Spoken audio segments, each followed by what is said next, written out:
Iran US ചർച്ചയിൽ പുരോഗതിയുണ്ടായെന്ന് ഇരു രാജ്യങ്ങളും വെളിപ്പെടുത്തിയതിന് പിന്നാലെ കരാർ ഏറെക്കുറെ പൂർത്തിയായെന്ന പ്രഖ്യാപനവുമായി American president Donald Trump. Hormuz കടലിടുക്ക് വീണ്ടും തുറക്കുമെന്നും ട്രംപ് ട്രൂത്ത് സോഷ്യലിലൂടെ അറിയിച്ചു. ഗൾഫ് നേതാക്കളുമായി നടത്തിയ ഫോൺ സംഭാഷണത്തിന് ശേഷമാണ് ട്രംപിന്റെ പ്രഖ്യാപനം. യുഎസുമായുള്ള കരാറിന്റെ കരട് ചട്ടക്കൂട് തയ്യാറാക്കി തുടങ്ങിയെന്നും അവസാന ഘട്ടത്തിലാണെന്നും കഴിഞ്ഞ ദിവസം ഇറാൻ അറിയിച്ചിരുന്നു. യുദ്ധം അവസാനിപ്പിക്കാനുള്ള ധാരണാപത്രമാണ് ആദ്യം തയ്യാറാക്കുക. ശേഷം 2 മാസത്തിനുള്ളിൽ അന്തിമ കരാറിലേക്ക് എത്തുമെന്നാണ് ഇറാൻ പറയുന്നത്. ധാരണയുടെ ആദ്യപടിയായി ഇറാൻ ഹോർമൂസ് തുറക്കുകയും US നാവിക ഉപരോധം പിൻവലിക്കുകയും ചെയ്തേക്കുമെന്ന് അമേരിക്കൻ മാധ്യമങ്ങൾ റിപ്പോർട്ട് ചെയ്യുന്നു. സമാധാന ചർച്ചകൾക്കായി വെള്ളിയാഴ്ച പാക് സൈനിക മേധാവി അസീം മുനീറും ഖത്തറിൽ നിന്നുള്ള നയതന്ത്ര സംഘവും ടെഹ്റാനിലെത്തിയിരുന്നു. ഇവർ മടങ്ങിയതിന് പിന്നാലെയാണ് ഇറാനും USഉം ചർച്ചകളിൽ വഴിത്തിരിവുണ്ടെന്ന് അറിയിച്ചത്.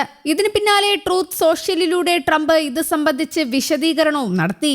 സൗദി, UAE, ഖത്തർ, ഈജിപ്ത്, തുർക്കി, ജോർദാൻ, ബഹ്റൈൻ എന്നീ രാജ്യങ്ങളുടെ തലവന്മാരുമായും പാകിസ്ഥാൻ ഫീൽഡ് മാർഷൽ അസീം മുനീറുമായും ഫോണിലൂടെ സംഭാഷണം നടത്തിയതായി ട്രംപ് അറിയിച്ചു. ഇറാനുമായുള്ള സമാധാനത്തെക്കുറിച്ചുള്ള ധാരണാപത്രവുമായി ബന്ധപ്പെട്ട എല്ലാ കാര്യങ്ങളും സംഭാഷണങ്ങളിൽ ചർച്ചയായി. ഇറാനും USഉം മറ്റു രാജ്യങ്ങളും ഉൾപ്പെട്ട കരാർ സംബന്ധിച്ച് ഏറെക്കുറെ ചർച്ചകൾ പൂർത്തിയാക്കി. അവസാനഘട്ട ചർച്ചകൾ പൂർത്തിയാക്കിയാൽ മാത്രമേ ഇത് ഔദ്യോഗികമാകൂ. ഇതിനു പുറമെ താൻ ഇസ്രായേലിന്റെ പ്രധാനമന്ത്രി നെതന്യാഹുമായി സംസാരിക്കുകയും ചെയ്തു. അതും വളരെ നന്നായി നടന്നു. കരാറിന്റെ അവസാന ഘട്ടങ്ങളും വിശദാംശങ്ങളും നിലവിൽ ചർച്ചയിലാണ്. ഉടൻ തന്നെ പ്രഖ്യാപനം ഉണ്ടാകും. കരാറിലെ പല ഘടകങ്ങൾ കൂടാതെ ഹോർമൂസ് കടലിടുക്ക് തുറന്നു കൊടുക്കുമെന്നും ട്രംപ് അറിയിച്ചു. അതേസമയം ഇറാൻ യുദ്ധം അവസാനിച്ചതിനു ശേഷം ഇസ്രായേലിനെ ഔദ്യോഗികമായി അംഗീകരിക്കുന്ന അബ്രഹാം ഉടമ്പടിയിൽ ചേരാൻ പാകിസ്ഥാനോടും ചില ഇസ്ലാമിക് രാജ്യങ്ങളോടും അമേരിക്കൻ പ്രസിഡന്റ് ഡൊണാൾഡ് ട്രംപ് ആവശ്യപ്പെട്ടതായി റിപ്പോർട്ട്. ട്രംപിന്റെ നിർദ്ദേശം നിരസിച്ചാൽ ഭാവിയിലെ ഉഭയകക്ഷി ബന്ധങ്ങളിൽ അത് വലിയ പ്രത്യാഘാതങ്ങൾ ഉണ്ടാക്കുമെന്ന് അമേരിക്കൻ സെനറ്റർ ലിൻഡ്സേ ഗ്രഹാം പാകിസ്ഥാനും സൗദി അറേബ്യയ്ക്കും മുന്നറിയിപ്പ് നൽകിയിട്ടുണ്ട്. പാകിസ്ഥാനെ സംബന്ധിച്ചിടത്തോളം ഇസ്രായേലുമായി നയതന്ത്ര ബന്ധം സ്ഥാപിക്കുന്നത് രാഷ്ട്രീയവും നയതന്ത്രപരവുമായ പ്രതിസന്ധിയിലേക്കാകും എത്തിക്കുക.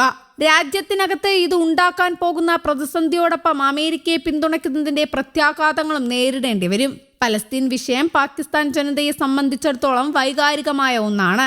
ഇസ്രായേലിനെ അംഗീകരിക്കുന്നത് രാജ്യത്തെ തീവ്രവാദ ഗ്രൂപ്പുകളെയും മതസംഘടനകളെയും പ്രകോപിപ്പിക്കുമെന്നും അത് ആഭ്യന്തര കലാപങ്ങൾക്ക് കാരണമാകുമെന്നും പാക് ഭരണകൂടം ഭയപ്പെടുന്നു. പലസ്തീൻ പ്രശ്നത്തെ പാകിസ്ഥാൻ പലപ്പോഴും കശ്മീർ വിഷയവുമായി ഉപമിക്കാറുണ്ട്. അതുകൊണ്ട് തന്നെ പലസ്തീൻ വിഷയത്തിൽ നിലപാട് മാറ്റുന്നത് കശ്മീർ കാര്യത്തിൽ ഇന്ത്യക്കെതിരെയുള്ള പാകിസ്ഥാന്റെ വാദങ്ങളെ ദുർബലപ്പെടുത്തുമെന്ന് വിദഗ്ധർ വിലയിരുത്തുന്നു. മുൻ പ്രധാനമന്ത്രിയായ ഇമ്രാൻഖാൻ ഇസ്ലാമിക് രാജ്യങ്ങളുടെ അബ്രഹാം ഉടമ്പടിയിൽ ചേരാനുള്ള നീക്കങ്ങളെ ശക്തമായി എതിർത്തിരുന്നു. പലസ്തീൻ ജനതയോട് ക്രൂരത കാട്ടുന്ന ഇസ്രായേലിനെ അംഗീകരിക്കാൻ തന്റെ മനസാക്ഷി അനുവദിക്കില്ല എന്നായിരുന്നു അദ്ദേഹത്തിന്റെ നിലപാട്.